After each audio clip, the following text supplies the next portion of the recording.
খুবই সহজে কিভাবে আপেল আঁকাতে হয় এবং রং করতে হয় আজকের ভিডিওতে দেখাবো সেটি আপনাদেরকে।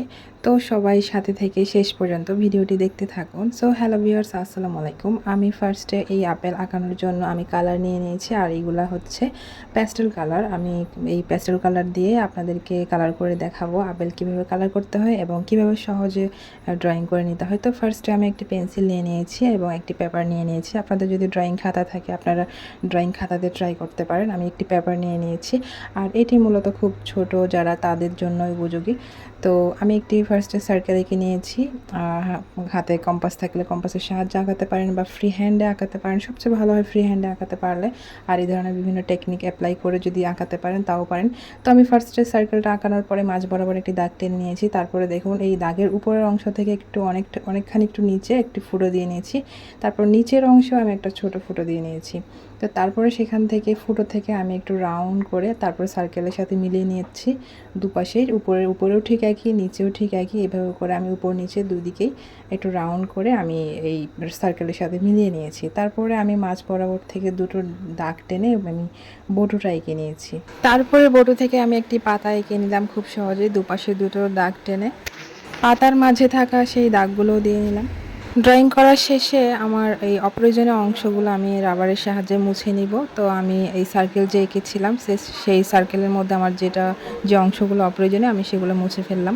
তারপরে যে কোণের মতো যে অংশটি ছিল সেটা আমি একটু মুছে তারপর রাউন্ড করে দিলাম। ঠিক নিচেরটাও ঠিক সেইভাবে আমি একটু মুছে তারপরে একটু রাউন্ড করে দিব, যেন একটু আপেলের মতো দেখতে মনে হয়। আর এই পাশে আমি আর একটু চাপিয়ে নিব, কারণ এতটা রাউন্ড হয় না আপেল, একটু লম্বা টাইপেরও হয়, সেজন্য একটু সুন্দর দেখানোর জন্য আমি একটু চাপিয়ে নিচ্ছি। এটা সম্পূর্ণ অপশনাল, যারা পারবে না তাদেরকে এই ধরনের করে আঁকানোর চেষ্টা করার কোনো দরকার নেই। তারা সরাসরি রাউন্ড থাকলেও কোনো সমস্যা নেই। আর যদি পারে তাহলে আরেকটু এদিকে দুপাশ থেকে একটু একটু অংশ চাপিয়ে নিলে দেখতে সুন্দর দেখাবে আপেলটা। তো ড্রয়িং করা শেষে এখন কালার করার পালা। তো কালার করার জন্য আমি ফার্স্টে একটু রেড কালার, তারপরে আমি এখানে অরেঞ্জ কালার, ইয়েলো কালার, আমি 4টি কালার নিয়ে নিয়েছি, আপনারা দেখতে পাচ্ছেন। আর এই 4টি কালারের সমন্বয়ে আমি এই আপেলটি কালার করব। তো আমি প্রথমে ফার্স্টে উপর থেকে কালার শুরু করেছি ডার্ক রেড দিয়ে।